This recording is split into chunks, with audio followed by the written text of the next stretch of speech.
अस्सलाम वालेकुम एवरीवन। कुछ एक मिनट रुकिएगा।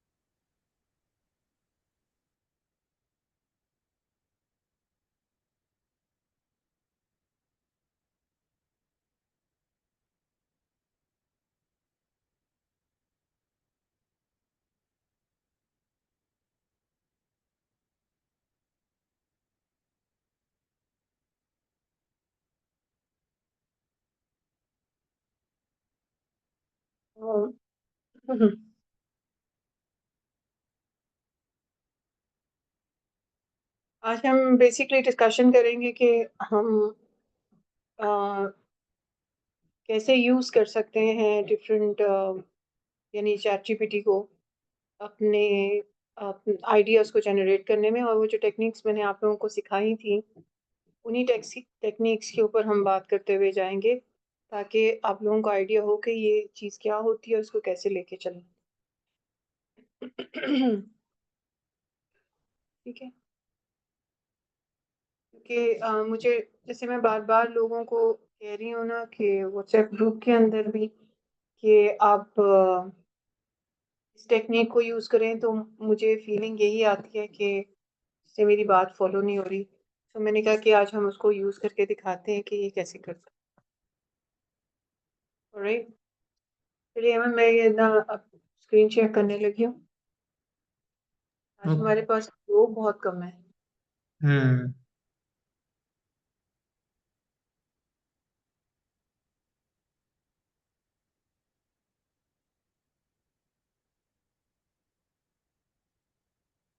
चलिए, स्क्रीन विजिबल है सबको? जी। ओके, ह्यूरिस्टिक मेथड मैंने जो आपको करवाए थे उसमें ये 5 थे। पहले तो था journalistic question, cubing, tagmemics, Aristotle's common topics and dramatism. इनको कैसे यूज़ करते हैं हम, depending on the topic that you have already selected. और इसमें हमने ह्यूरिस्टिक मेथड्स के अंदर हमने एक ही बात की थी कि it is only effective if you have your topic already selected. आपने टॉपिक सिलेक्ट कर लिया, उसके बाद आप सोच रहे हैं कि मैं इसके अंदर आइडियाज़ को जनरेट करने के लिए कौन सी टेक्निक यूज़ करूं, और वो कौन सी टेक्निक होगी जो हर एंगल से इसको कवर कर लेगी, और मेरा जो जो राइट अप होगा वो कंप्लीट होगा, और मुझे किसी किस्म की जो है ना क्रिटिसिज्म का और बाइसनेस का शिकार नहीं होना पड़ेगा। सो इसमें पहले हम देख लेते हैं जर्नलिस्टिक क्वेश्चंस। तो इट इज सेड कि जर्नलिस्टिक क्वेश्चन, चूंकि ये वो टेक्निक है जो आमतौर पे जर्नलिस्ट यूज़ करते हैं, और ये जर्नलिस्ट कब यूज़ करते हैं, जब वो किसी इवेंट, इशू, ट्रेंड या किसी कोई प्रोसेसेस हैं उनके बारे में डिस्कशन कर रहे होते हैं। ये इन 4 चीज़ों के बारे में इन्वेस्टिगेटिव पॉइंट ऑफ व्यू से चीज़ों को देखा जा रहा होता है। कोई भी इवेंट है, कोई इशू हुआ है, कहाँ हुआ है, क्या इशू था, कहाँ हुआ, कैसे हुआ, कौन इन्वॉल्व था वगैरह। ये जर्नलिस्टिक क्वेश्चंस के अंदर क्वेश्चंस होते हैं, लिस्ट ऑफ क्वेश्चंस। और जैसे ट्रेंड, तो कहाँ का ट्रेंड है, किसने ये ट्रेंड बनाया, कौन था ट्रेंड मेकर, ये चीज़ें इसके अंदर आती हैं। So basically anything you can investigate like a reporter. अगर आपका कोई ऐसा टॉपिक है जिसके अंदर इन्वेस्टिगेशन इन्वॉल्व हो सकती है, इन्वेस्टिगेट करना है, तो आप ये वाला टेक्निक ज़रूर यूज़ करें। सो क्विक टेस्ट इसके अंदर जो चीज़ आती है वो ये है कि जब आपने टॉपिक चूज कर लिया है तो अपने आप से पूछिए कि can I answer who the person is, या क्या, कौन है और क्या है और कहाँ पे हुआ है। जैसे कोई इवेंट ही है ना, तो क्या इवेंट हुआ है, कहाँ हुआ है, कौन कौन इन्वॉल्व था इसके अंदर, कब हुआ, क्यों हुआ और कैसे हुआ। तो अगर इसका आंसर यस में आता है तो आप 5W1H जो है ये बेस्ट फिट होगा, और इसको इसी सीक्वेंस के अंदर आप लिखते हुए जाएं। एक अगर नहीं है तो ट्राई समथिंग एल्स, लाइक वो कंपेयर एंड कॉन्ट्रास्ट का भी टेक्निक है, कॉज एंड इफेक्ट की टेक्निक है, क्यूबिंग की टेक्निक है। इसको मजीद खोलते हैं कि ये बेस्ट फिट कब होता है, जब आप 5W1H करते हैं।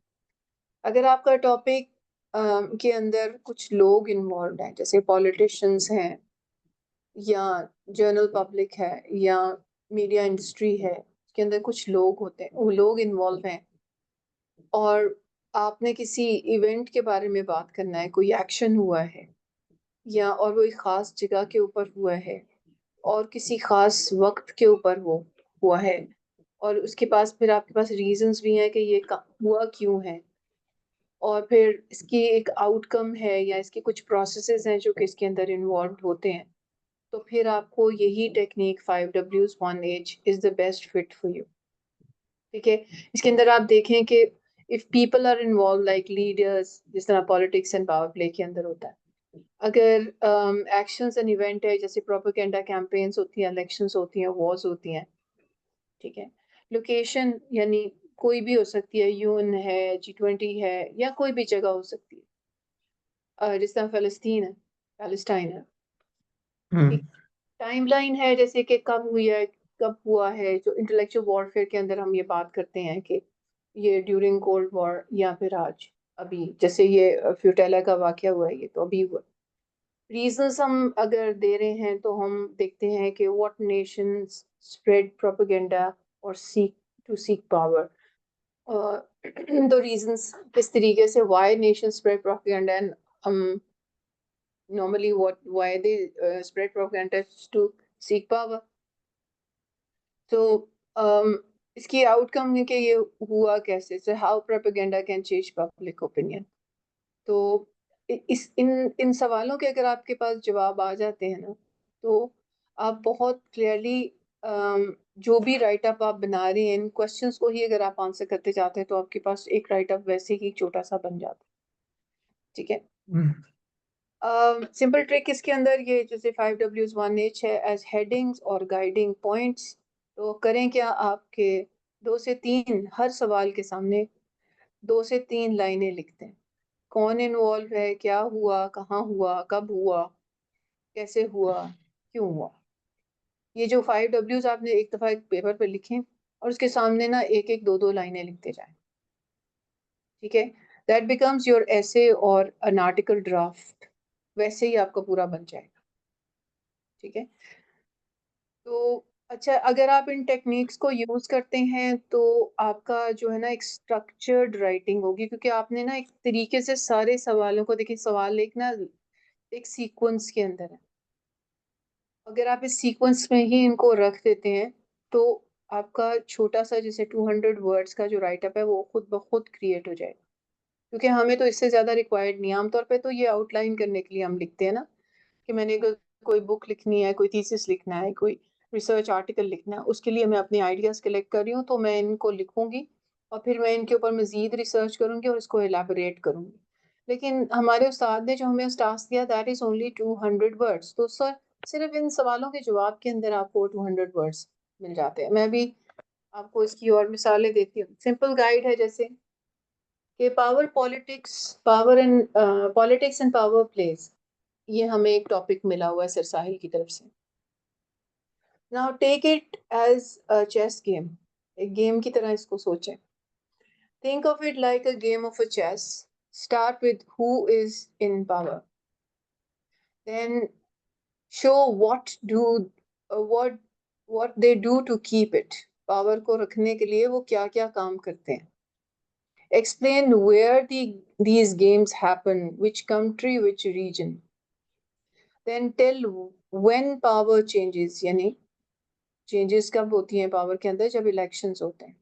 ठीक है, ask why leaders play such games, क्यों गेम्स खेलते हैं। ठीक है, and and with how it effects people in their daily lives. अगर आप ये और ये देखें, अगर हु का यहाँ पे है ना, who is in power, so normally who के आंसर में पॉलिटिशियंस, लीडर्स एंड पार्टीज होती हैं। फिर इधर व्हाट के अंदर आ जाता है, what do they, what do they do to keep it, they fight for control. where parliament elections, international meetings, win elections during wars and crises, why to gain more power, more wealth, and influence people, and how through speeches and deals and corruptions and media. तो simple idea क्या होता है? Politics is not just about rules, it's about struggle for control. And nowadays, पहले जो हमारे coloniser होता था वो कॉलोनाइज करता था लैंड को, जोग्राफी जियोग्राफिकल लैंड को कंट्रोल करता था। आजकल का जो इंटेलेक्चुअल वॉरफेयर में आप देखें तो ये वॉर थ्रू इंटेलेक्ट है, ठीक है। ये इसको कहें कि ये आपके ज़हन को कंट्रोल करने की कोशिश की जाती है कि मैं इसको कहूँ कि आज अभी रात है, दिन में भी कहूँ कि ये रात है तो ये मान जाए कि हाँ रात है, और मतलब रात में कहूँ कि दिन है तो कहे दिन है। So they try controlling your mind, ठीक है। अच्छा, world system and hidden orders जो हमें सर ने दिया था, चूंकि हमने सारा जो राइट अप है इन टॉपिक, 4 टॉपिक्स हैं हमारे पास पहले के मैंने डिस्कशन की अभी आपको। इस टॉपिक को आप किस तरीके से ले सकते हैं कि अब चूंकि ये वर्ल्ड के सिस्टम्स एंड हिडन ऑर्डर्स हैं, जिस तरह वर्ल्ड ऑर्डर जिसको कहते हैं ना, वर्ल्ड ऑर्डर, तो think of it like a hidden machine running the world. अच्छा, ये अगर आपका कभी इत्तेफाक हो पढ़ने का, हमारे पंजाब यूनिवर्सिटी के वाइस चांसलर थे मुजाहिद कामरान की एक किताब है 9/11 the new world order. I don't know ये ऑनलाइन अवेलेबल है कि नहीं है, लेकिन ये अगर आपका पढ़ने का इत्तेफाक हो तो ज़रूर पढ़िए। वो वर्ल्ड ऑर्डर जो 9/11 के बाद नया आया था, और जो कि वो उस वक्त के बुश के मुंह से भी निकल गया था, it's going to be a new world order. तो ये एक वर्ल्ड ऑर्डर क्या है, मशीन की तरह एक चीज़ें चलती हैं और पीछे कुछ एनोनिमस फैमिलीज हैं। एनोनिमस क्यों कह रही हूँ? क्योंकि वो कभी भी अपने आप को सामने आने नहीं देती, वो कभी नाम नहीं सामने आने देती, ठीक है, लेकिन वो कंट्रोल वही कर रहे होते हैं, ठीक है। तो ये हिडन मशीन्स जो कि दुनिया को कंट्रोल कर रही हैं, हिडन देखें यहाँ पे भी वो हिडन वर्ड यूज किया गया। सो हु कंट्रोल्स इट, ठीक है, big powers, rich company, secret groups. क्या मुसलमानों में सीक्रेट ग्रुप्स रहे हैं? अगर आप देखें तो हाँ, रहे हैं। मुसलमानों में भी सीक्रेट कभी भी होते हैं, मतलब आप कभी कभी अगर आपका कभी औलिया मकबूल जान को सुनने का इत्तेफाक हुआ तो वो कहती है कि मुझे कहा गया है कि मैं आपसे ये बात करूं, तो ये कौन कहता है? मतलब सोचिए जरा इसके ऊपर। व्हाट रूल्स दे सेट, यानी यानी ये कंट्रोल करेंगे आपके ट्रेड को, आपके पैसे को और पॉलिटिक्स को। Where is it shown? आपको नजर, ये जो नजर आ भी गए तो आईएमएफ में आपको ये लोग, आईएमएफ के अंदर किसका पैसा है? ये वर्ल्ड बैंक किसने बनाया और इसके अंदर पैसे, वर्ल्ड के बैंक के अंदर फाइनेंस कहाँ से आती है? और वो तो बैंक है ना, लेकिन वहां पे बैंक के अंदर जो कंट्रोल करने वाले हैं वो कौन लोग हैं? ठीक है, उनकी आइडेंटिटी क्या है? हमारी तो मुस्लिम आइडेंटिटी है, तो उनकी क्या आइडेंटिटी है? यूएन को कौन कंट्रोल कर, ठीक है। व्हेन इट स्टार्टेड, जैसे आमतौर पे देखें कॉलोनाइज किया जाता था, मैंने आपसे कहा ना कि पहले तो कॉलोनाइज किया जाता था, जिससे हमारे यहाँ भी अंग्रेज आया तो कॉलोनाइजर था ना वो। इसी तरह आपको अफ्रीकन कंट्रीज बहुत ज्यादा कॉलोनाइजेशन नजर आती है। इस तरह मुसलमानों की कॉलोनाइजेशन भी बहुत सी जगहों के ऊपर रही है, ठीक है। सो लेकिन आज का जो कॉलोनाइजर है वो आपके माइंड को कंट्रोल कर रहा है। सो व्हेन इट स्टार्टेड, हुआ कब था ये चीज? ये कॉलोनाइजर के दौर में हुआ था और अभी तक है, ठीक है। थोड़ी सी डेफिनेशंस हमारी चेंज हो जाती हैं, व्हाई।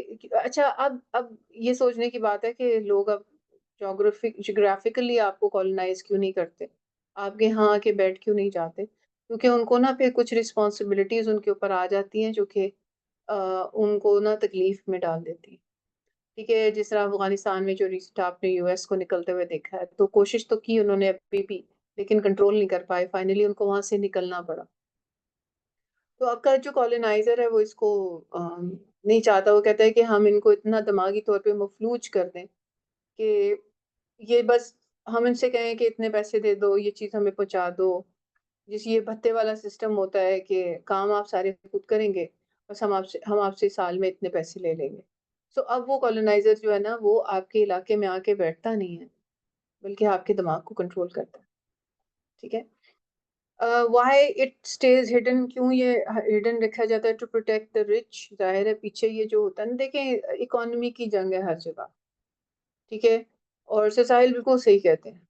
अ, दुनिया में जो अमेरिका के अंदर भी जो पॉलिटिशियंस हैं वो हैं क्रिश्चियन, लेकिन पीछे उनको फाइनेंस करने वाले जो हैं वो सारे यहूदी हैं, और वो बहुत अमीर हैं। वो उनको पैसे देते हैं उनकी कैंपेन्स चलाने के लिए, जैसे हमारे मुल्क में होता है, ठीक है। नवाज शरीफ, अगर आप नवाज शरीफ को देख लें तो नवाज शरीफ एक बिजनेसमैन था। अगर वो बिजनेसमैन था तो वो फिर पॉलिटिक्स में क्यों आया? उसको इस पावर की जरूरत क्यों पेश आई? ये और फिर ये क्योंकि उन्होंने अपने ना जायज नाजायज अप्रूवल करवाने होते हैं, उन्होंने फायदे उठाने होते हैं, उन्होंने मजीद बिजनेस अपॉर्चुनिटीज लेनी होती हैं, जो कि वो इन पॉलिटिशियंस के जरिए ठेके लेते हैं, सब कुछ लेते हैं। इसलिए ये खुद भी जो in the end Imran Khan के भी साथ वो तरीन साहब जो थे, वो बेसिकली तो they are businessmen, but why do they jump in these things to get more opportunity to have more and more business? So we need to understand that. So and at the end of the day, what matters is the economic, आपकी कितने आप economically strong है। और अगर आप economically strong होंगे तो आपके पास चाहे कोई कुछ है, चाहे कोई कोई चीज़ हो या ना हो। जैसे कई ऐसी कंट्री, जैसे स्विट्ज़रलैंड के बारे में कहा जाता है कि बहुत अरसा स्विट्ज़रलैंड जो है वो विदाउट एनी आर्मी रहा है। तो कैसे रह गया अभी? स्विट्ज़रलैंड के स्विस बैंक्स के अंदर लोगों के नाजायज़ पैसे पड़े रहे। तो किसके पास पैसा था ना, इस वजह से। So why it stays hidden? To protect the rich, yes, or to control and protect the interest of people who are rich. And how does it shape poor countries' future? Through loans, rules, hidden influences. तो हाँ, वो हमें loan दे देते हैं, हमारे पे उन loans के थ्रू रूल करते हैं और हिडन तरीके से इन्फ्लुएंस करने की कोशिश करते हैं, और करते भी हैं जी। आप कभी आप एजुकेशन को, मेरा ताल्लुक एजुकेशन सेक्टर से है, तो आप ये जो हमारा सिलेबस चेंज होता है, तो हम टीचर्स जो हैं इवन यूनिवर्सिटी लेवल्स के ऊपर जो सिलेबस चेंज होके, और वो एजीसी करता है, यानी हायर एजुकेशन कमीशन पाकिस्तान का, लोग बैठे हैं वहाँ पे जो सिलेबस बनाते हैं। आप यकीन करें कि उसमें मतलब more than 70% of the syllabus is useless. इसलिए क्योंकि ये जो अ, बनते हैं सिलेबसेस, ये आपके बच्चे को या स्टूडेंट को अ, दुनिया के लिए तैयार नहीं करते। ये वो ऑब्सलीट यानी किस्म की वो थेरीज पढ़ा दी जाती हैं, और थियोरेटिकली आपको ट्रेन कर दिया जाता है, रट्टी चीज़ों को लगवा दी जाते हैं, लेकिन जो चैलेंजेस उनको स्टूडेंट्स को प्रैक्टिकल लाइफ में जाके के लिए आने हैं, उसके अंदर उसके लिए तैयार नहीं किया जाता। और अगर कोई चीज़ ऐसी लिखी भी जाती है तो उसकी टाइमलाइन इतनी कम रखी जाती है कि उस टॉपिक को शुरू करके आप उतने टाइम के अंदर कवर नहीं कर पाते, ठीक है। सो ये क्यों चेंज इसलिए से किए जाते हैं, क्योंकि आपको पता है माइंड कंट्रोल आपके सिलेबस के जरिए भी होता है। आपका सिलेबस चेंज करके कुछ ऐसी कहानियां डाल दी जाएं जो कि एलजीबीटी को प्रमोट कर रही हैं। अगर आपको इत्तेफाक हो कि आपके और मेरे बच्चे भी पढ़ते रहे हैं बचपन में गिन रीडर्स, या अ, ये भी पढ़ते रहे हैं जो आज आपको अभी भी चल रहा है गवर्नमेंट स्कूल्स के अंदर, ऑक्सफोर्ड का जो छोटी छोटी बुकलेट्स हैं इंग्लिश की। तो एक छोटी सी मिसाल दूंगी क्योंकि इस शोबे से ताल्लुक है। एक बुक थी, क्लास 2-3 में बच्चों को पढ़ाई जा रही थी। उसके अंदर जो है ना, एक मदर है, दादी है, वो आती है, वो बच्चों के लिए गिफ्ट लेके आती है, और उसके अंदर बड़ी तस्वीरें अच्छी हैं, उसकी लैंग्वेज बड़ी अच्छी लिखी हुई है। और दादी को उससे कोई चीज़ टूट जाती है तो माँ डाँटती है, फिर बाद दादी जो है ना बच्चों को बाहर लेके चली जाती है, वहाँ पे उससे खिड़की का शीशा टूट जाता है, बाप डाँटता है, और फिर उसके बाद जो है ना वो बच्चों को बाहर लेके जाती है वहाँ पे उससे जंपिंग कासल के अंदर दादी भी चली जाती है, उसका बैग खुल जाता है, निटिंग नीडल्स होती हैं उससे वो जंपिंग कासल जो है वो पंचर हो जाता है। तो जो जंपिंग कासल का ओनर होता है वो भी दादी को बहुत बुरी तरह डांटता है। अगर आप इस पूरी कहानी का लुबे लबाब अगर आप ढूंढें तो आपको पता चलेगा, क्योंकि हम लोग टेक्स्ट बुक इवैल्यूएशन करते हैं कि ये बच्चे को पढ़ानी चाहिए कि नहीं पढ़ानी चाहिए। तो मैं आप लोगों को भी रिक्वेस्ट करूँगी, जो बहुत रंगीन खूबसूरत किताबें हैं, उनको मत इस्तेमाल किया करें। और कभी भी किताब अपने बच्चे के हाथ में पढ़ाने के लिए पढ़ने के लिए देने से पहले उसे खुद पढ़ लें। आपको पता होना चाहिए कि इस किताब के अंदर जो हिडन मैसेज है वो क्या दिया जा रहा है। अब इस किताब को ये अब देखिए, हमारा हर बच्चा पढ़ता है। हमारे हर स्कूल जो गवर्नमेंट स्कूल्स हैं उनमें भी ये कई जगहों पे रीडर्स लगे हुए हैं। और ये जो छोटे-छोटे स्कूल्स हैं जो लैंडमार्क हैं या स्मार्ट स्कूल, उन्होंने भी ये वाले रीडर लगवाए हुए हैं और हर बच्चा पढ़ता है। और मैसेज क्या ले रहा है? इसका मैसेज है कि बूढ़े आदमी बेवकूफ़ होते हैं, ठीक है? तो आप जितनी मर्ज़ी लैंग्वेज सिखा दें, बच्चे को अगर आप ये समझ में आ गई है कि दादी तो बेवकूफ़ ही थी, दादी तो इस कहानी में भी बेवकूफ़ है, मेरी दादी भी बेवकूफ़ है। सो आपकी सारी तरबियत जो है ना, it goes down the drain. तो इसीलिए किताबें पढ़ने से अपने बच्चे के साथ बैठें, जब भी कोई मूवी भी दिखा रहे हैं तो उसके साथ बैठें और उसको साथ-साथ बताते जाएँ कि दिस इज़, और आपको वो शुरू में बैठ के फिर डेवलप करना होता है। ख़ैर ये हम ट्रैक आउट हो गए हैं पीछे, बाद में बात करते हैं इसके ऊपर कभी। The world runs on systems we don't always see, मतलब ऐसे सिस्टम्स चल रहे होते हैं जो हिडन होते हैं, ऐडी मशीन्स होती हैं, वो हमें अपैरेंटली नज़र नहीं आती। लेकिन अगर आप देखें न्यू वर्ल्ड ऑर्डर की जो मैं किताब का बात कर रही थी 9/11, उसका शुरू जो पहला चैप्टर है, उसका पहला जो इक़्तिबास है वो शुरू होता है assassination of John F Kennedy. और अब वो बताते हैं कि जी उसको एक गोली लगी, वो शायद उसके कंधे पे लगी है। और जो जितनी भी सिक्योरिटी लोग होते हैं उनके ऊपर मस्ट होता है कि अगर कोई ऐसा शॉट होता है तो आपने 1 सेकंड के अंदर-अंदर जो है ना सेव करना है और उसके ऊपर गिर जाना है, ताकि उसको कोई और ना लगे, कोई और शूटिंग हो तो अ, मतलब मारा ना जाए प्रेज़िडेंट।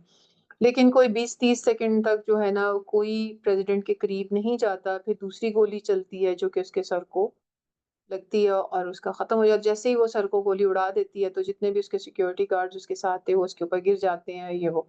सो यहीं से कहानी वो शुरू करते हैं कि जब इन्होंने किसी को हटाना होता है, तो ये किस तरीके से हटाते हैं। और उसके बारे में भी यही कहा जाता है कि ये बंदा कुछ मुसलमानों के फ़ेवर में चला गया हुआ था, इस वज़ह से इसको रास्ते से हटा दिया गया।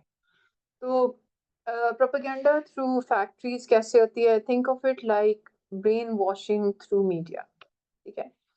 सो who makes it? Government, medias, influencers, ठीक है? अब ये इन्फ्लुएंसर्स को बाय किया जाता है, खरीदते हैं ये लोग कि अ, मुझे याद है कि हमें सर साहिल ने अपनी क्लास में एक दफ़ा बताया था कि अगर जैसे देखिए ना कि एक फ़लसफ़ा है वो तैयार हुआ, अ, वो बना, या वो जर्मनी के बहुत सारे फिलोसोफर्स हैं, इटली के हैं, ग्रीक फिलोसोफर्स हैं। ये एक बंदा होता था, तो ये इतना उसका इन्फ्लुएंस अमेरिका तक कैसे चला जाता था? ये था कि ये लोग जो हैं ये जाके अपना फ़लसफ़ा जब उनका ये हो जाता था ना क्लियर अपने लिए, तो फिर ये जाके ना डिफरेंट ऐसी सोसाइटीज़ में बैठना शुरू करते थे जहाँ पे इन्फ्लुएंसर्स होते हैं, जो अमीर लोग हैं और जो ऐसे लोग हैं जिनकी लोग बात सुनते हैं। फिर ये इनको मिलते थे, उनको इन्फ्लुएंस करते थे ये फिलोसोफर्स। और वो मुख्तलिफ मुल्कों से आए होते थे और मुख्तलिफ मुल्क, एक बंदे को इन्फ्लुएंस, अगर आप एक इन्फ्लुएंसर को इन्फ्लुएंस कर लिया आपने और उसके फॉलोवर जो हैं वो हज़ारों हैं, तो वो उन हज़ारों फॉलोवर्स को खुद ही इन्फ्लुएंस कर लेता है। तो इस तरीके से ये प्रोपेगेंडास चलते हैं और इस तरीके से ये इन्फ्लुएंस या जो कोई कैंपेन या जिसको कहते हैं इनकलाब जो लाया जाता है, वो इस तरीके से लाया जाता है कि एक इन्फ्लुएंसर दूसरे इन्फ्लुएंसर से, एक फिलोसोफर दूसरे इन्फ्लुएंसर से मिलता है और वो आगे उनको उस एक बंदे को कन्विंस करने से समझता है कि मैंने एक बैटल जीत ली, क्योंकि इसके 1000 10,000 लाखों फॉलोवर हैं, उनको ये खुद ही सेट कर लेगा। ठीक है? सो ब्रेन वॉशिंग की जाती है थ्रू मीडिया। कौन करता है जी? मीडिया होता है, इन्फ्लुएंसर्स होते हैं अगर। What messages they want people to believe. अच्छा ये ओके, मैं इसके बाद में आती हूँ। What messages do they want people to believe? They spread messages and ideas. ठीक है? ये मैसेजेस स्प्रेड करते हैं और आइडियाज़ को भी। Where it is spread, it is on TV, social media and movies. ठीक है? सो ये टीवी, न्यूज़पेपर, सोशल मीडिया के थ्रू ये किए जाते हैं, जैसे आपके ड्रामे इनके ऊपर बनते हैं, आपके नॉवेल्स इनके ऊपर लिखे जाते हैं। जैसे आपके का पाकिस्तानी ज़्यादातर ड्रामों के अंदर आजकल आप देखेंगे कि अ, या तो 2 शादियाँ 3 शादियाँ दिखाई जा रही हैं या फिर एक्स्ट्रा मैरिटल अफेयर्स दिखाए जा रहे हैं। सो लोगों को नॉर्मलाइज़ करने की कोशिश की जा रही है और जितना ज़्यादा जब आप एक चीज़ को फ्रीक्वेंसी से देखना शुरू हो जाते हैं ना कि हाँ, अच्छा चलो अब तो ये ड्रामे में ये भी हो रही है। तो आप ना इंटरनली उसको ना एक्सेप्ट करना शुरू कर देते हैं। सो ये लोगों को नॉर्मलाइज़ करने के लिए ये चीज़ों को झूठ इतना बोलो कि सच लगने लगे, इस तरीके से ये मीडिया इंडस्ट्री चलती है, ठीक है? अ, व्हेन आपने वो वाक़या सुना होगा कि एक आदमी एक बकरी को अपने उठा के लेके जा रहा था और 4-5 ठग जिनको कहते हैं ना जो जो लोगों को लोगों से चीज़ें ले लेते हैं और बातें करके। वो जा रहे थे और उनमें से उन्होंने प्लान किया कि इससे ये बकरी लेनी है। तो एक उसको मिलता है रास्ते में कहता है कि तुमने कुत्ता क्यों उठाया हुआ है? तो वो कहता है दिमाग खराब है इसका, वो चला जाता है आगे। फिर उसके आगे एक मिलता है बड़ी अच्छे से मिल के उसके फिर वो भी कहता है कि यार मेरी बात सुनो ये तुमने कुत्ता क्यों उठाया हुआ है? उसको भी वो इग्नोर लगा देता है, तीसरे के पास जाता है, वो भी कुछ इसी किस्म की बात करता है, तो उसको ना थोड़ा-सा शक होता है कि ये 3 बंदे मुझे कह रहे हैं कि तुमने कुत्ता उठाया हुआ है। तो उसको अपने आप पे डाउट होना शुरू हो जाता है। फिर जब चौथा बंदा मिलता है और चौथा बंदा उसे कहते हैं कि यार तुम अच्छे खासे समझदार इंसान लगते हो, तो ये कुत्ते को अपने सर पे उठा के क्यों चल रहे हो? कंधों पे उठा के क्यों चल रहे हो? तो फिर वो उस बकरी को जो है ना दूर फेंक देता है कि मेरा ही दिमाग खराब है कि मैं मतलब इसको बकरी समझ रहा हूँ, बाकी सारी दुनिया को ये कुत्ता नज़र आ रही है। तो शायद मैं ही गलत हूँ। तो इस तरीके से मीडिया मीडिया जो है ना प्रोपेगेंडा चलाता है कि आपको वो सच लगना शुरू हो जाता है। सही है? और ये इनकी मिली-भगत होती है, ये मिलकर काम करते हैं। ठीक है? सो इसके लिए एक वो कहते हैं ना एक होता है नज़र आना, एक होता है बसीरत होना। तो बसीरत वो इंटरनल आय होती है जो अल्लाह ताला खोलता है, उससे दुआ माँगनी पड़ती है और बहुत ज़्यादा पढ़ना पड़ता है, बहुत ज़्यादा मेहनत करनी पड़ती है। तो अल्लाह ताला वो इंटरनल आँख आपकी खोलता है, नज़र आना शुरू हो जाती हैं आपकी चीज़ें। और जैसे कोशिश करी आमना भी कोशिश करी थी कि आप बायसनेस और फैलेसीज़ को पढ़ें और उनको समझें कि लोगों की बातों के अंदर कैसे-कैसे ये प्रोपेगेंडास चलते हैं, किस किस्म की बातें लोग करते हैं। जिसके थ्रू वो अच्छे खासे कामयाब हो जाते हैं और हमारे जो कहते हैं ना सादा लोगों को हमेशा धोखा दिया जाता है, वो वाला काम हो जाता है। इसलिए क्योंकि हमारे सादा लोग जो है ना वो जानने की कोशिश भी नहीं करते। अम, कब ज़्यादा होता है प्रोपेगेंडा जब इलेक्शंस चल रहे होते हैं या जंग चल रही होती है, ठीक है? Why people trust it because of fear and reputation जैसे मैं कह रही हूँ बार-बार एक चीज़ आती है जब सामने तो वो माइंड को कंट्रोल करना शुरू हो जाती है और वो सपोर्ट भी विन करना शुरू हो जाती है। How it changes public opinion by repeating stories, hiding facts, using emotions. ये जो सर भी आपसे आर्टिकल राइटिंग करवाने की कोशिश कर रहे हैं, ये रेपुटेशन की वजह से ही करा रहे हैं कि द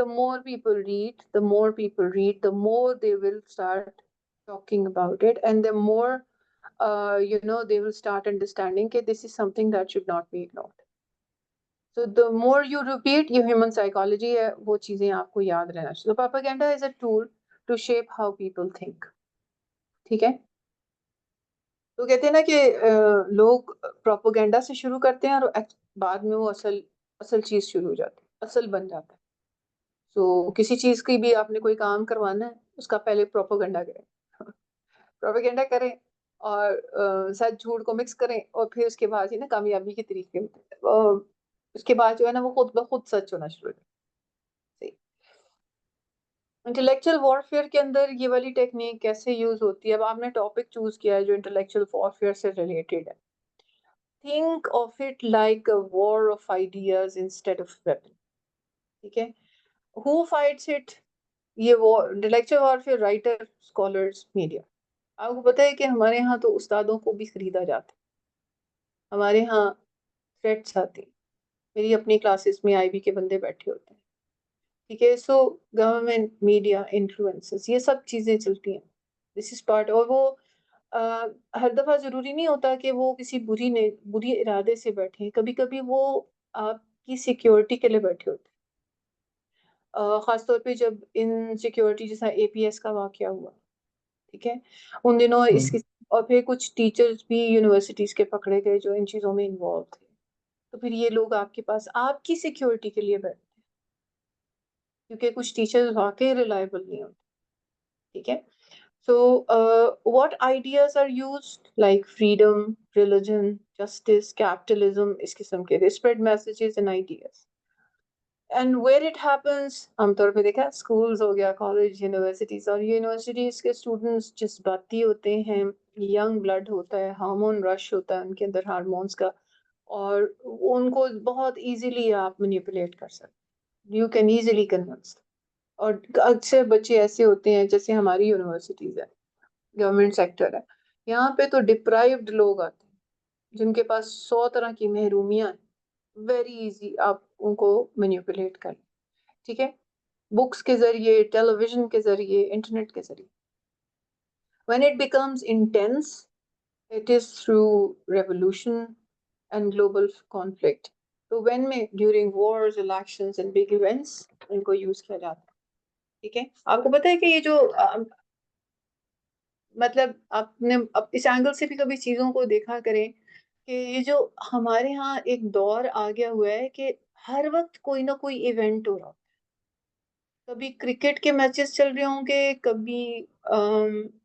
कभी कोई स्टाइल अवार्ड्स चल रहे होंगे, कभी जो है ना वो आपका फुटबॉल मैचेस चल रहे होंगे, तो इसके पीछे एक पूरा एजेंडा होता है, हिडन एजेंडा.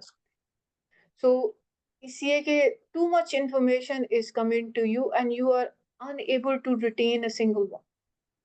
वो किसी राइटर ने बहुत, किसी फिलोसफर ने ये बात की, बहुत पहले ये बात कही थी कि little knowledge is a bliss.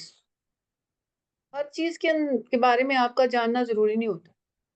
एक चीज के बारे में जाना है तो उसका इन डेप्थ नॉलेज होना चाहिए, डीप अंडरस्टैंडिंग होनी चाहिए. जो भी चीज आप करने जा रहे हैं, पढ़ रहे हैं, समझ रहे हैं, उसके गहराई से उतर के समझें, ठीक है. अब ये भी, अब अगर आप साइकोलॉजी या न्यूरो साइंसेस पढ़ते हैं तो आपको थोड़ा सा आइडिया होता है कि इतनी कि ना नॉलेज की भी जो है ना टाइप्स होती है. मतलब आप कहते हैं ना, when I say that I know something, इसको कहते हैं, मैंने एक हिंदू से सीखा था ये कि आर्ट ऑफ नोइंग क्या होता है. इसके 4 स्टेप्स उसने बताए थे और मुझे वो बड़े अच्छे लगे थे. उसने कहा कि पहला स्टेप तो इंफॉर्मेशन स्टेज है, यानी कि मैंने एक किताब पढ़ी है या मैंने ये, आप मेरा ही लेक्चर सुन रहे हैं ना, कुछ नई चीजें आपके सामने आ रही. तो ये ये जो होता है पहला स्टेप इंफॉर्मेशन, ये बिल्कुल इसी तरीके से होता है कि आपने कोई किताब पढ़ी, कोई लेक्चर सुना, तो आपके पास एक इंफॉर्मेशन आई है, आपने वो इंफॉर्मेशन सुन ली है, पढ़ लिया है, लेकिन अभी आपने उसको प्रोसेस नहीं किया, आपने उसके ऊपर आपकी कोई रिफ्लेक्शन नहीं है, आपने क्या लर्न किया, इसमें क्या चीज़ अच्छी थी, क्या बुरी थी, यू डिडंट डू एनीथिंग, कोई पॉन्डर नहीं किया, कोई तदब्बुर तफक्कुर नहीं किया. अल्लाह ताला कुरान पाक में बार बार हमें कहते हैं कि तदब्बुर करो, ठीक है. तो कुछ किताब आपने पढ़ी है, कोई लेक्चर सुन लिया या वॉट एवर, या आपके पास कोई मैसेज आया है किसी का, आपसे उसकी लर्निंग हुई है आपकी, ये सब इंफॉर्मेशन स्टेज है. जब आप उसके ऊपर गौर व फिक्र करेंगे तो आप सेकंड स्टेज पे पहुंचेंगे, विच इज कॉल्ड, ये कहते हैं, मेरा दो बंदों ने हाथ उठाया. जी जी, नॉलेज जो है ना वो कन्वर्ट हो जाता है. जी बोले. हाँ जी. आसिया, बसीरत, और समथिंग. आई एम सॉरी, मैं आप लोगों के हाथ नहीं देख पाती क्योंकि मेरी ना, जी जी, तो आप प्लीज अपना बता दिया करें. जी तो मैं ये पूछना चाह रही थी, बहुत अच्छी बातें की हैं आपने. आप पंजाबी यूनिवर्सिटी में है ना? जी जी आसिया. हाँ, समटाइम्स समटाइम्स क्या आपको अक्सर होता है कि लोगों को लोग, मुझे नहीं पता कौन, लेकिन मैनिपुलेट करना शुरू कर देते हैं इंडिविजुअल्स को भी समटाइम्स, और इन्हीं फेक प्रोपेगेंडास के थ्रू. तो आप इस पे कोई बात करेंगे, कुछ बताएंगे, मतलब ये किस तरह से हो, जैसे आसिया, अभी मैं ना टीचर्स की, फर्स्ट पार्ट में ना जैसे, आपकी आवाज चली गई थी, आपकी आवाज अच्छी, बहुत दूर से आ रही है. जी अब आ रही है? जी जी जी बताइए। अच्छा, मैं ये कह रही थी जैसे अभी आपने बात की थी ना, टीचर्स भी मैनिपुलेट होते हैं और समटाइम्स उनकी सिक्योरिटी के लिए उनको मॉनिटर किया जाता है। इस बात से मैं 100% एग्री हूँ, ऐसा होता है। लेकिन समटाइम्स आप इंडिविजुअल्स को यूज करने के लिए भी तो मुख्तलिफ तरह की टैक्टिक्स जो है वो यूज की जा सकती है, की जाती हैं। तो उसको फिर कैसे ओवरकम किया जाए, इस पे आप कोई बात करना चाहेंगे या हमें गाइड करेंगे? इंडिविजुअल्स का मतलब आप क्या फैमिली में आप कह आपके रही हैं नहीं बात? नहीं नहीं नहीं, फैमिली में तो नहीं, बिग लेवल्स पे बात कर रही हूँ। पब्लिक लेवल पे जैसे आपके स्टूडेंट्स हैं, टीचर्स हैं, या ऐसे पब्लिक जैसे ये जो आजकल इंटेलेक्चुअल वारफेयर है, तो इसमें क्या किया जाता है, लोगों को भी तो यूज किया जाता है। बाद जब हम पूछते हैं, एक बड़ा प्रोपोगंडा होता है इसके पीछे पूछते हैं, तो हकीकत नहीं होती कोई भी। या अगर आप पर्सनली ऐसे होता जानते है, हैं। मैंने एक बात कही थी ना आपको कि इन्फ्लुएंसर्स को, टीचर्स को, प्रोफेसर्स को भी खरीदते हैं लोग। इसकी तो बड़ी मिसालें हैं, खरीदे खरीदे जाते हैं लोग। हाँ जी।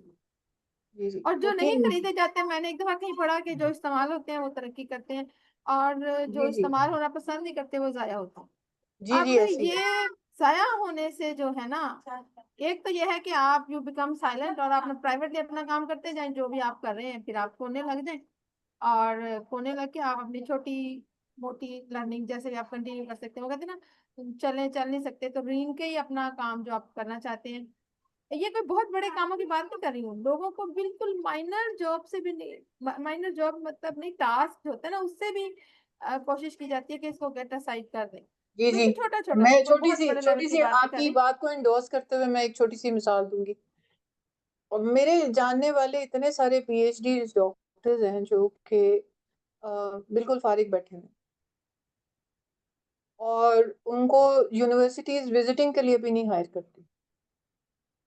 हाँ हालांकि जी। मुसलमान की जो रिटायरमेंट है ना, वो उस वक्त होती है जब वो कब्र में उतर जाता है। ठीक है, मुसलमान की जो एक सिस्टम्स है ना, दो, मतलब हमारा सिस्टम ए है, इस्लामिक सिस्टम है। सिस्टम बी कहता है कि जी 60-65 यू आर गॉन, डन, जाए जी अब आप। हालांकि उस वक्त उसकी वो मेंटल मेच्योरिटी होती है और वो सारे सिस्टम के फ्लॉज देख पाता है। लेकिन उसको रिटायर कर दिया जाता है ना, सोचे ना ये बात, उसको रिटायर कर दिया जाता है कि ये अब पोजीशन में आ गया कि ये सिस्टम बदल सके, क्योंकि अब इसने सारे सिस्टम के फ्लॉज देख लिए, तो कसम सिस्टम से उसको आपने निकाल देता है। आपने मेरे दिल की बात कह दी। अब देखते हैं ना कि ये इस काबिल है, इसकी वर्थ है, और इसकी जी वर्थ है, तो ये हमारे हाथ नहीं आ रहा किसी भी जी तरह। जी अब इसको वेस्ट करते हैं। जी जी। बहरहाल अल्लाह ताला ऐसी है ये आफियत दुनिया। में रखे। आप ये देखें ना, इस सिस्टम किसने बनाया ना, मुसलमानों का सिस्टम तो ये नहीं है ना। हम तो उस वक्त रिटायर होंगे जिस दिन हमें कब्र में उतारा जा रहा होगा, हम तो काम करते जाएंगे ना। लेकिन ये कि अगर आपको इंशाल्लाह। प्रैक्टिकली देखें तो मैंने बहुत सारे मतलब मेरे अपने नेबरहुड में है, मेरी अपनी कजिन्स हैं जो कि फारिग बैठी हुई हैं, हाँ, ऐसे ही है। सारी और पीएचडी करके रिटायर। अगर आपकी जी हुजूरी करते हैं, अगर कोई आपकी जी हुजूरी में है, तो वो बिल्कुल बिल्कुल जी बेशक जी, ये माइनर तो लेवल खैर पे आप उसको सर पे बिठा लें, बहुत ऐसे ही है, ये। और ऐसे ही जब है। सामने ऑडियंस बैठे होते हैं, अगर कोई ऐसा बंदा किसी ऐसे ऑडियंस में पहुंच जाता है जो सामने ऑडियंस बैठे होते हैं, तो फिर सम टाइम्स ऐसा होता है जब कभी आपकी मुलाकात हो, तो कि जी इस तरह से बात हो रही थी, तो मतलब वो चीजें तो फिर सामने आ ही जाती हैं। और कुछ को तो बिल्कुल ही आप उनको आगे बढ़ने ही ना दें, उनकी ग्रोथ ही रोक दें किसी ना किसी को। इस तरह के फेक प्रोपेगेंडास जब रेपुटेशन को खराब करते हैं, तो फिर चीजें मुश्किल हो जाती जी जी, बसीरत आप बताइए।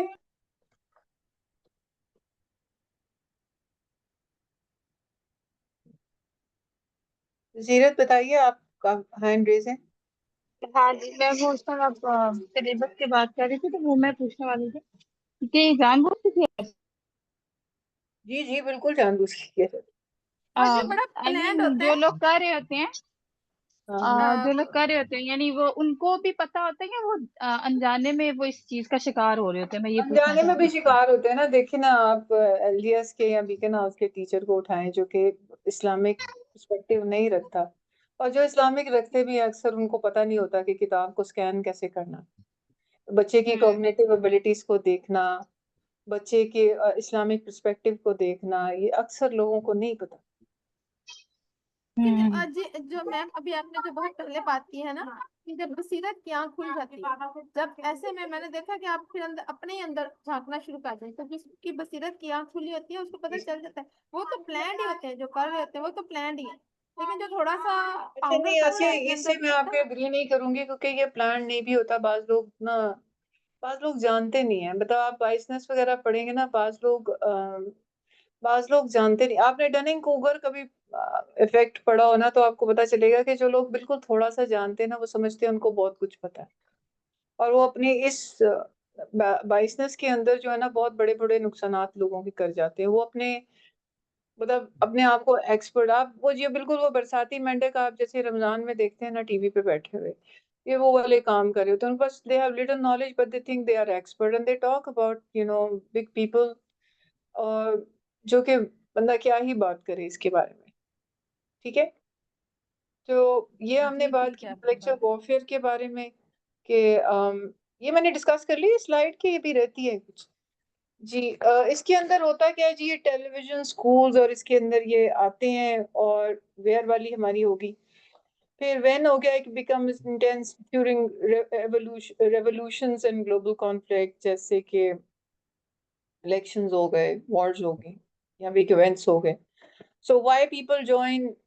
Because they believe, or because of their identity. तो या तो वो इस्लामिक लोग हैं तो वो सारे इस्लाम के लोग जो हैं वो उनके साथ जुड़ जाएंगे, क्योंकि वो उन्होंने उनके माइंड कंट्रोल किए होते हैं, और वो उनकी सपोर्ट जो है वो वैसे ही विन कर लेते हैं। यानी आप देखें ना कि हम अगर एक किसी ग्रुप के साथ जुड़े हुए होते हैं, जैसे हमारे यहाँ जो इस्लामिक है वो जमात इस्लामी वगैरह ही है, तो मैं तो जमीयत को रोजाना हम फेस करते हैं पंजाब यूनिवर्सिटी में, बहुत ज्यादा है जमीयत।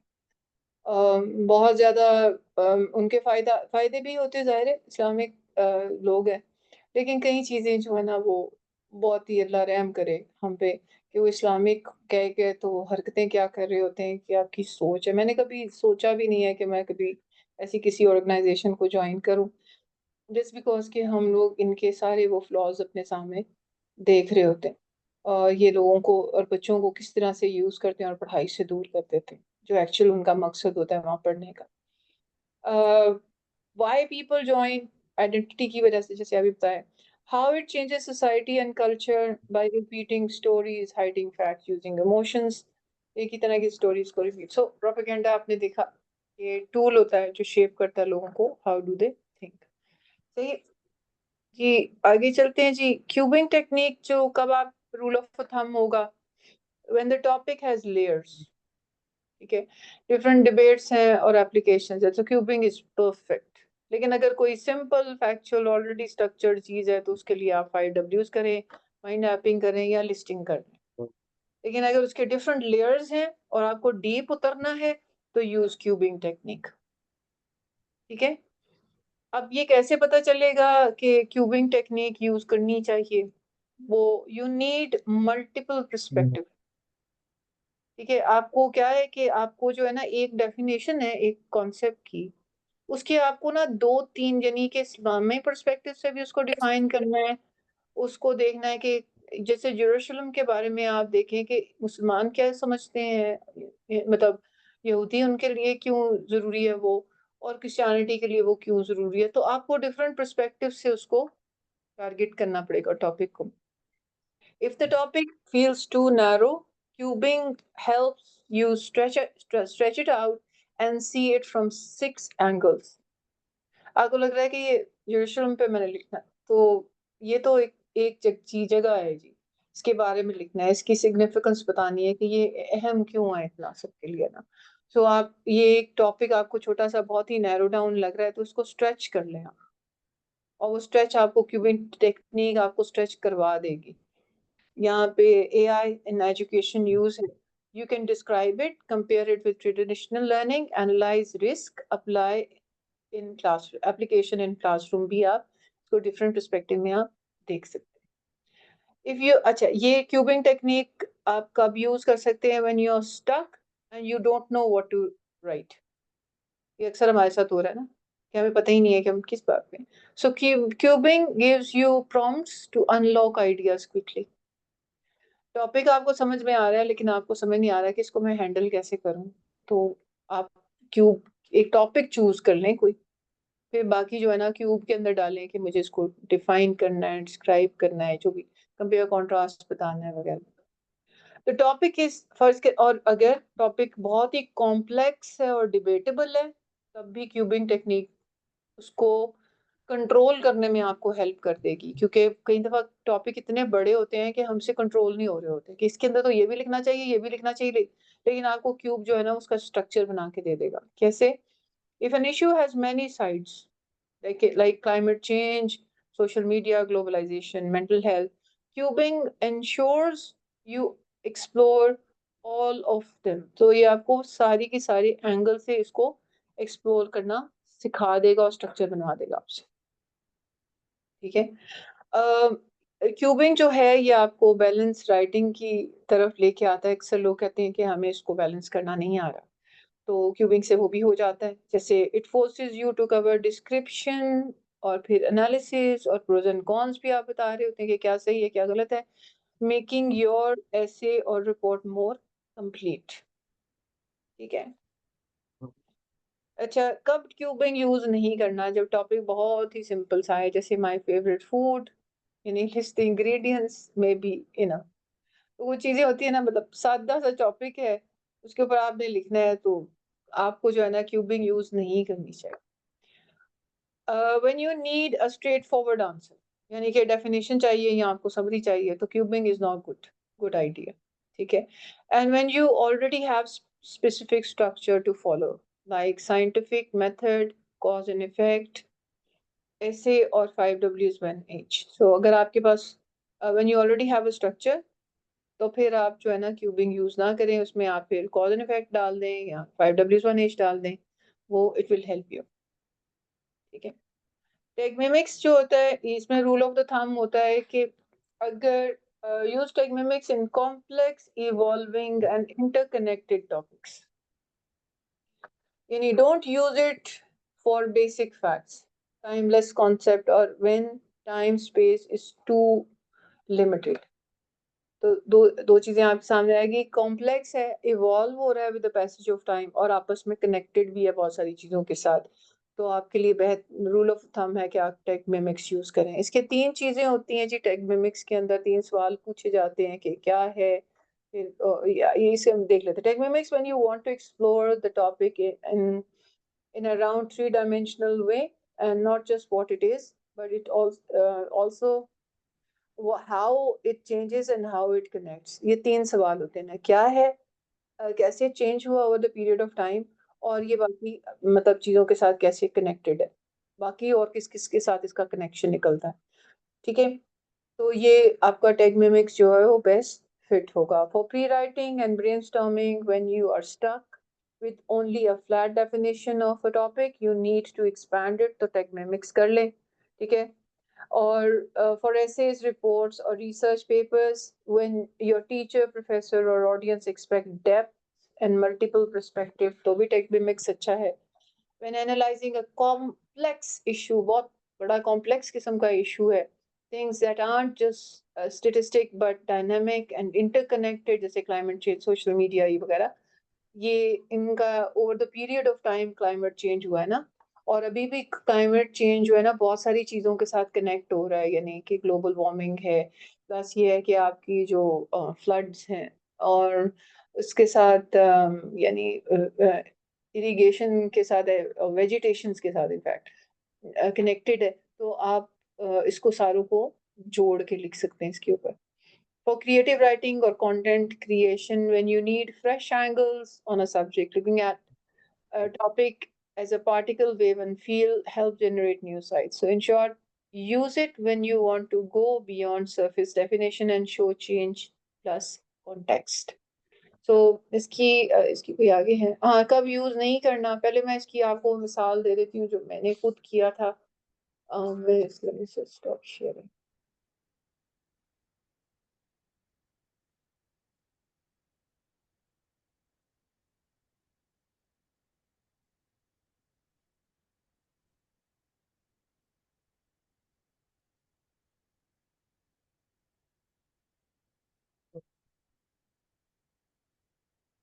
1 मिनट दीजिएगा, मैं कनेक्ट कर लूँगी।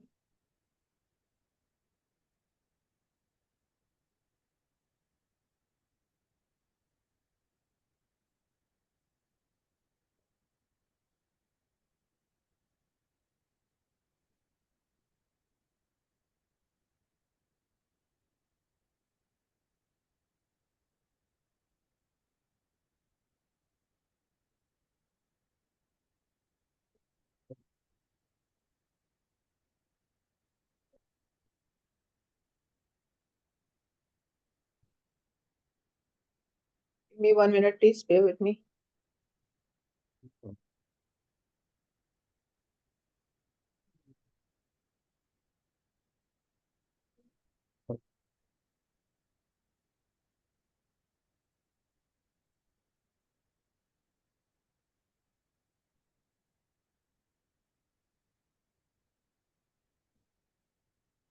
मैंने जो आपसे ग्रुप में भी शेयर किया था,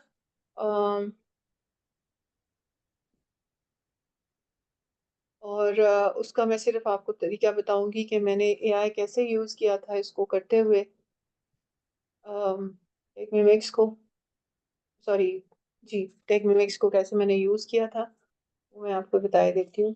मैं इसको कनेक्ट करती हूँ इसके साथ।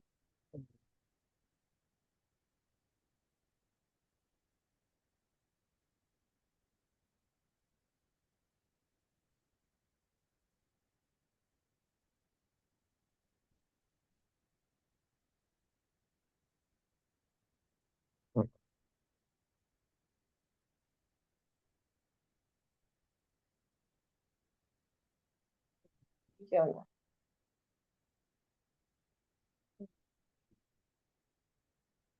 एक्चुअली ये मुझे सिंस आई विजिबल है जी सबको? Are you able to see it? Okay. देखिए, मुझे मैंने आमना से पूछा कि वो कल रात को सर जो कह रहे थे ना, वो किस बात में, क्योंकि मैं मिस कर दिया, मेरी कोई और मीटिंग थी, तो मुझे बताएं क्यों। तो उन्होंने मुझे बताया कि सर ने ना ये 3-4 कीवर्ड्स दिए, इसमें मुस्लिम यूनिटी पे लिखना है, मुस्लिम ब्लॉक पे लिखना है, इस्लामिक नेटो पे लिखना है वगैरह। तो वो मैंने आमना का मैसेज यहाँ पे लिखा और अपने सामने रखा कि मुझे किस पे लिखना है। अच्छा, मैंने सोचा मुस्लिम यूनिटी पे लिखना चाहिए जी। अब मैं टेक मिमिक्स निकाला है सामने, और टेक मिमिक्स निकाल के तो मैंने ना उसके मुताबिक ना ये 3 सवाल अपने सामने लिखे कि what is Muslim unity in modern era, Muslim unity है क्या और मॉडर्न एरा में इसका क्या डेफिनेशन आएगी, और ये Muslim unity over the period of time change कैसे हुई। ठीक है, फिर how is Muslim unity connected with different aspects of life. और ये डिफरेंट एस्पेक्ट्स अब ये आप पढ़िए, अगर मेरा आर्टिकल आपने पढ़ा था, मैंने आपको शेयर भी किया था, तो आप देखें कि मैंने ना इस डेफिनेशन के अकॉर्डिंग सारा लिखा था। ठीक है, इसी के मुताबिक ही मैंने लिखा था, और छोटा सा मैंने लिखा था, Muslim unity refers to sharing the same faith and supporting each other in upholding justice, peace, Islamic teaching. In the modern era, the understanding of global changes are reflected as political conflicts, economic inequality, and Islamophobic misrepresentation, etc. अब ये हो गया पहला question का answer. अच्छा, ये थोड़ा सा फिर देखें, These changes indeed developed over time. अब ये सेकंड सवाल का जवाब आना शुरू हो गया है। The fall of Ottoman Caliph led the colonial fragmentation and political conflicts. During the same time, stereotypical propaganda grew and thus misrepresented Islam as backward. ठीक है। अच्छा, ये आइडियाज भी काफी सारे मुझे चैट ने ही दिए थे कि देखो ये हुआ था over the period of time, और मैंने उसमें से अपनी मर्जी के पिक एंड चूज किए हैं कि मैंने किसको मेंशन करना है और कैसे मेंशन करना है। ठीक है, फिर क्या हुआ, consequently a strong economic Muslim empire also weakened under the colonial rule. ये सारा over the period of time हुआ। अब how is Muslim unity connected with different aspects of life, अब मैंने यहाँ पे वो मिसाल दी है Pak Saudi pact की. However, the new development of Pak Saudi pact can empower the entire Muslim world in many ways. This partnership may develop political and strategic unity and can form alliance against aggression. That is, अच्छा, ये जो semi colon का मतलब होता है, जब पढ़ते हुए ना हम इसको कनेक्ट करते हैं पिछले वाले के साथ, ये बता दूं आपको, मैंने सेमी कोलन डाला है, अगर आपको नजर आ रहे हैं मेरी एरो, तो ये सेमी कोलन का मतलब है कि मैं पिछली वाली जो चीज है डिस्क्रिप्शन देने लगी हूँ. It can support global Muslim causes like Gaza, Palestine, and Kashmir and other Muslim oppressed worldwide. The intra-Muslim economic projects can aid struggling Muslim nation, and they can also protect Muslim identity by voicing against Islamophobia. ठीक है, ऊपर पीछे मैंने जिनका जिक्र किया था, जो डेफिनेशन के अंदर जिक्र किया था, उन्हीं को मैंने आगे हर एक को अलग अलग से एड्रेस कर दिया कि अभी रिसेंट डेवलपमेंट में ये कैसे एड्रेस हो जाएंगे. Thus, Pak Saudi model can serve as an example for Muslim states and can help in strengthening the Ummah. अच्छा, अब मैं इसको आपको कलर कोड करके दिखाती हूँ कि अगर इसको मैं अगर येलो कर दूं, तो यहाँ पे आपको बताऊंगी कि मैंने येलो तक क्या चीजें डाली है. ये जो था ये येलो है, ठीक है जी, ये इसका आंसर है. ठीक है, अगर मैं इसको कर देती हूँ किसी हल्के रंग में लेके जाती, इसको मैं कर देती हूँ ग्रीन, तो आप ये देखें कि मैंने ये वाला पोर्शन ग्रीन के आंसर में कर दिया. ठीक है, ये मैंने टैग मिमिक्स यूज किया वैसे. ठीक है, बाकी जो लास्ट है वो लास्ट वाला क्वेश्चन को ही आंसर कर रहा है, क्योंकि डिफरेंट एस्पेक्ट्स ऑफ लाइफ के साथ मैंने इसको सऊदी पैक के साथ कनेक्ट कर दिया. समझ में आई आपको? तो आप मुझे बताएं कि क्या आप इस तरीके से क्या हम राइट अप्स नहीं कर सकते? Do you think it is going to be difficult? All you have to do is keep it in front of you, write the right question, topic choose करें, उसके मुताबिक आप उनको, टेक्निमिक्स क्या है वो आपको दोबारा दिखाई देती हूँ. यहाँ पे कॉपी कर लेते हैं हम.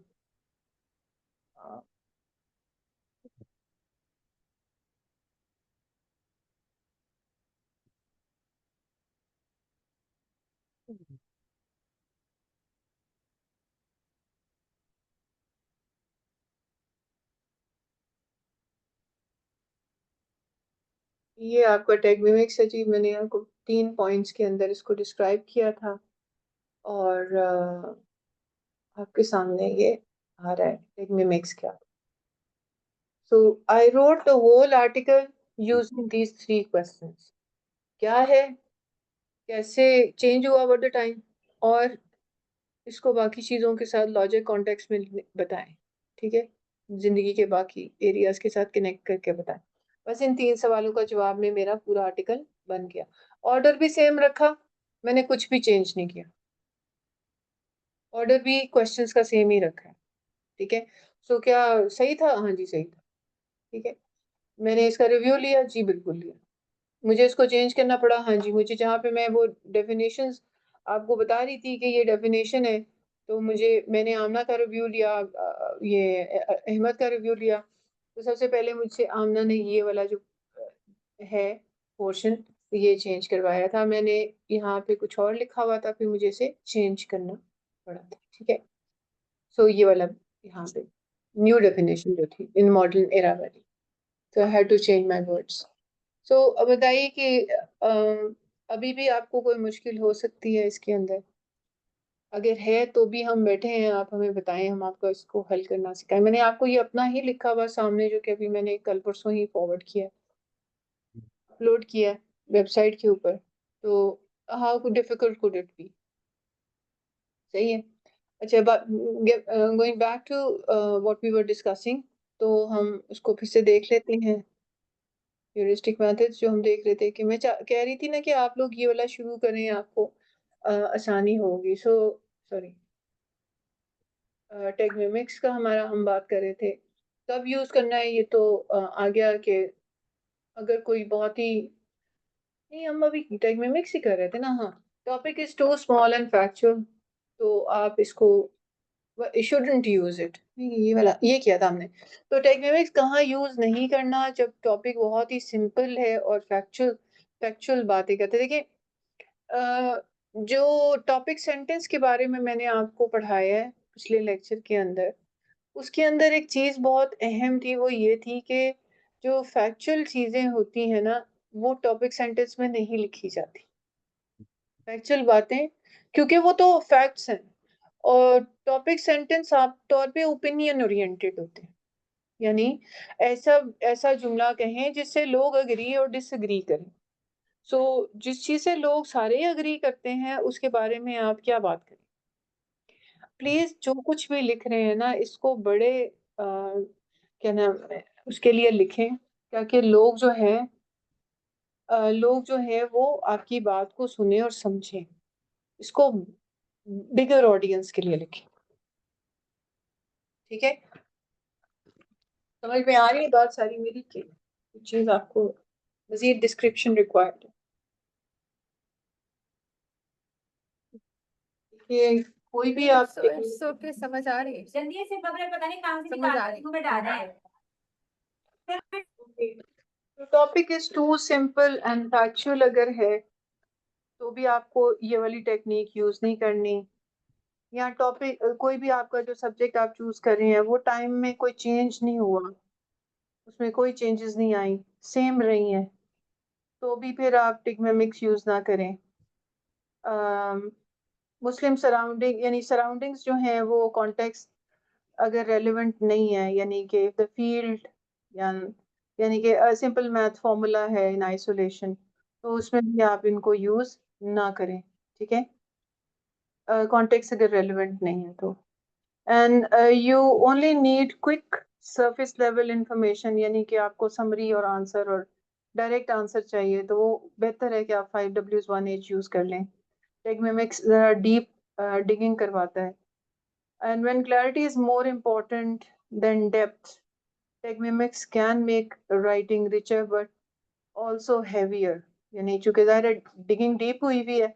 If your audience needs something clear, direct and simple, it might confuse them instead. So वो help नहीं करेगी Techmimics आपको, अगर आपकी audience जो है वो इसको हजम नहीं कर सकती, तो आप जो है ना आसान तरीका इस्तेमाल करें।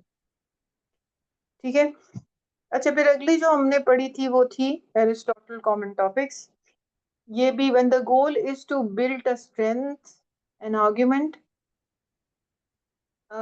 build or strengthen an argument, especially when you need to reason, persuade or analyze a common issue from multiple logical angles.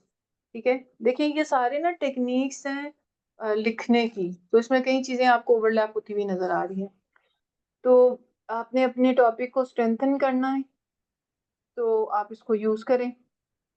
और ये कैसे होता है इसके भी देख लेते हैं। When you are writing an argument, ऐसे और स्पीच, आपको ये याद है कि एरिस्टोटल, मैंने वो कॉपी नहीं किया हुआ यहाँ पे, मगर क्या आपको याद है एरिस्टोटल के कॉमन टॉपिक्स क्या थे?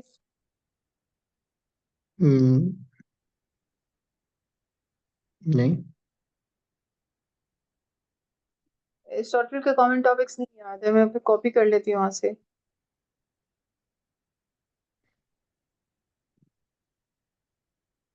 Okay.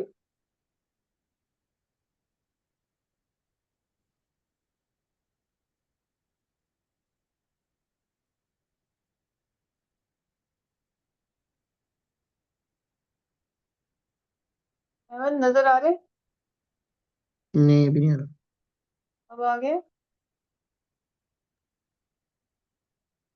अहमद शेयरिंग नहीं। स्लाइड की? नोप। मैं फिर खोल,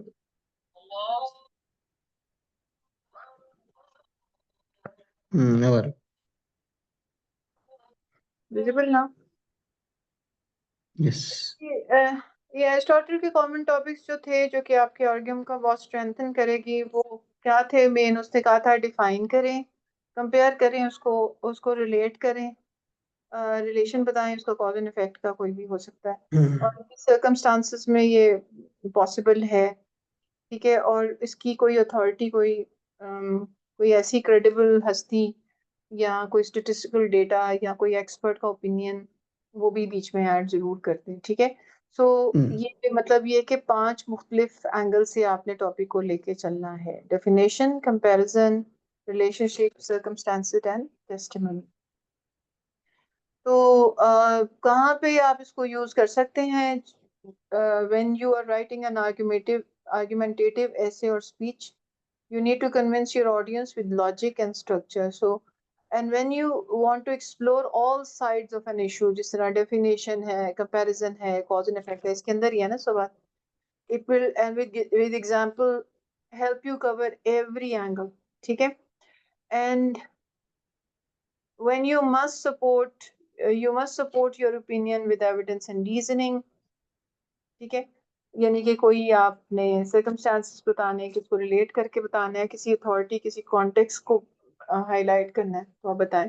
and when you are analysing a debate और एथिकल इशू, यानी कि ये क्या करेगा फिर? It will help you identify values, logic and consequences, ठीक है? एथिकल इशू के कॉन्सिक्वेंसेस होते हैं, अगर कोई इश्यूज हैं एथिकल, तो आप उसके कोई अच्छे बुरे नताइज निकल रहे होंगे, तो अ, ये एरिस्टोटल के कॉमन टॉपिक्स की जो टेक्निक है ये वाली, ये आपको हेल्प करेगी उन इश्यूज को हाईलाइट करके उसकी कॉन्सिक्वेंसेस भी बताने की, क्योंकि सर्कमस्टांसेस जो आप बता रहे होते हैं और कॉज एंड इफेक्ट, रिलेशन, ये सारी चीजें, इनके अंदर वो चीजें भी डिस्कस हो जाती होती।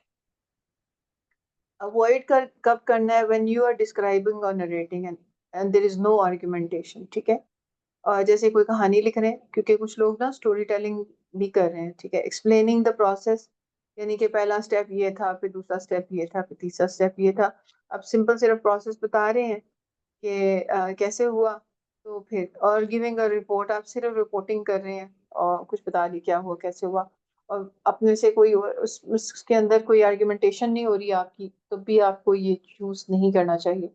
The topic is when the topic is purely emotional and creative, जिस तरह फिक्शन है, पोएट्री है, कहानी है, इस तरह की चीजें हैं, तब भी आपको ये वाला मेथड यूज नहीं करना।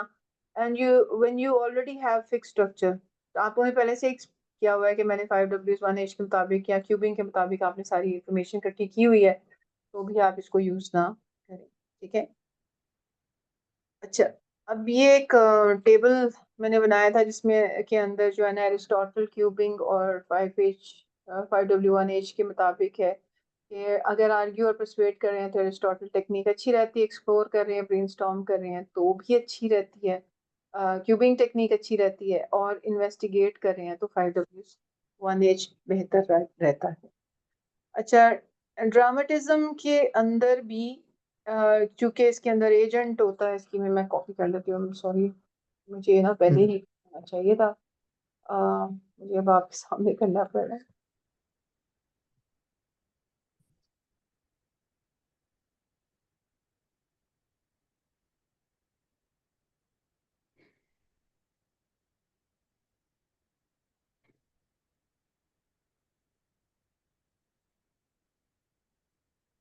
नजर आ रहे हैं आपको? जी जी। ड्रामेटिज्म के हमने ना ये 5 पॉइंट्स है, क्योंकि ना ये इसको पेंटार्ड कहा जाता है, ठीक है?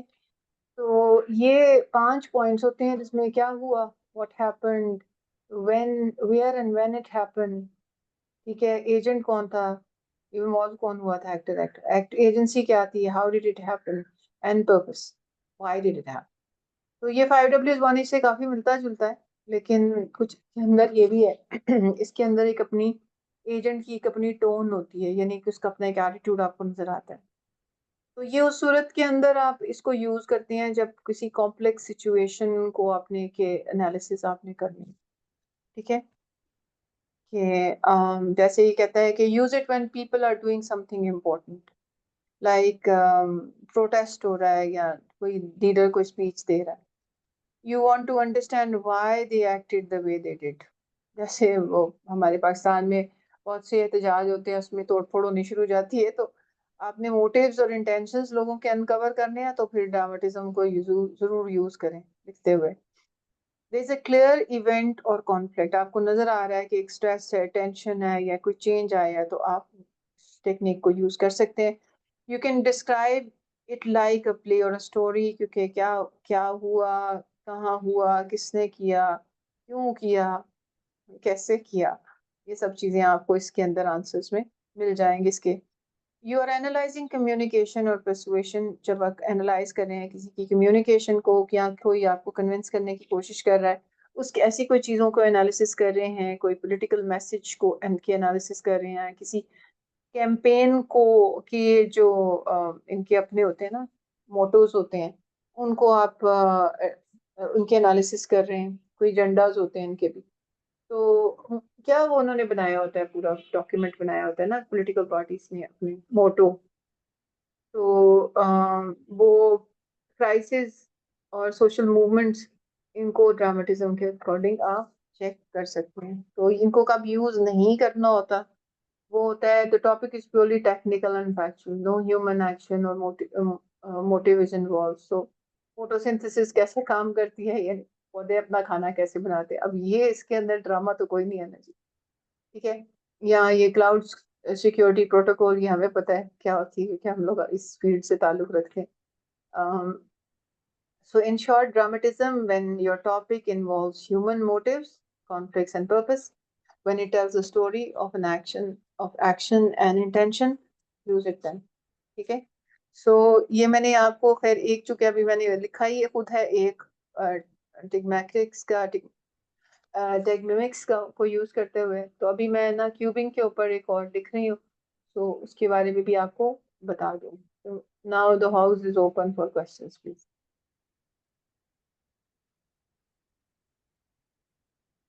If you have any questions.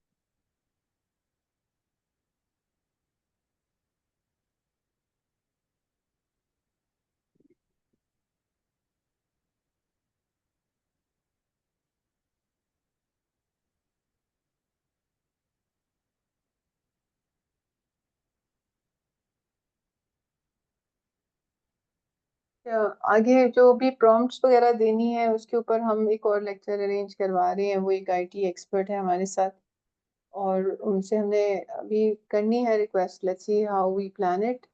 तो प्रॉब्ली मैं और वो अगले लेक्चर के अंदर इकट्ठे आपको सिखाएंगे कि फिर किन किन सॉफ्टवेयर को यूज़ किया जा सकता है। लैंग्वेज के परस्पेक्टिव में मैं शायद आपको गाइड कर दूं, और वो आपको टेक्निकल एक्सपर्टीज बताएं कि किस टूल को कैसे यूज़ करना।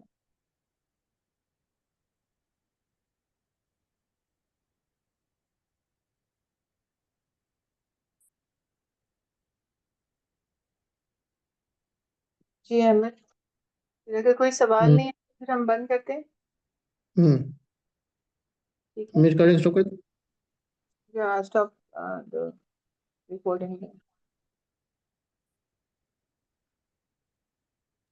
थैंक यू मैम, आप बहुत अच्छा explain करें। बहुत अच्छे तरीके से जान छुड़ाने वाली बात जो थी, मैं लास्ट टाइम भी ये देख रही थी कि मतलब क्वेश्चन का वेट करती है, हम लोग से होते हैं, लेकिन आप वो पूरा कहते हैं ना एक तनदही से अपना काम करना।